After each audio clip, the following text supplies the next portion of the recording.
Good morning guys, at dahil nga araw ng linggo ngayon at nilapuan tayo ni Ate Mercy ng isdang tilapia ay magsusugba tayo ng tilapia. Kaya nga samahan nyo kaming magluto nitong ating sinugbang tilapia. After nga nating masulit ang bakasyon natin ng ilang araw na pahinga sa pamamasyal at paliligo ay magsusugba naman tayo guys dito sa aming tahanan. Napakaganda rin ang tanawin kasi sa lugar na ito, ang iyong mamamasdan ang luntiang kapaligiran at ang mga berdeng palayan.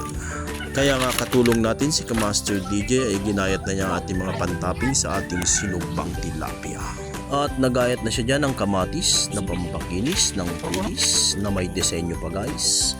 At habang nag-iihaw tayo nitong ating sariwang tilapia at ginayat na rin ang sibuyas. At kanya nang dinisenyohan ang aming sausawan na may kamatis, sibuyas, kalamansi at lalagyan din yan guys ng siling berde para may kaunting anghang baby.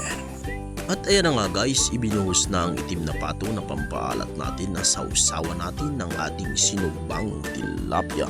At muli po ay shoutout sa ating mga followers na sumusuporta at nanonood ng ating mga video. Maraming salamat po sa inyo.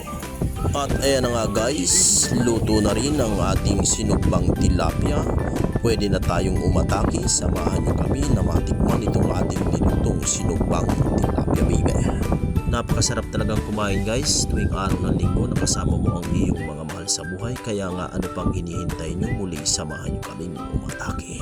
Muli po ay maraming salamat po sa inyong panonood. Sana'y huwag nyong kalimutang i-like and i-share na rin po ang aming mga video at i-follow nyo na rin po ang aming Facebook.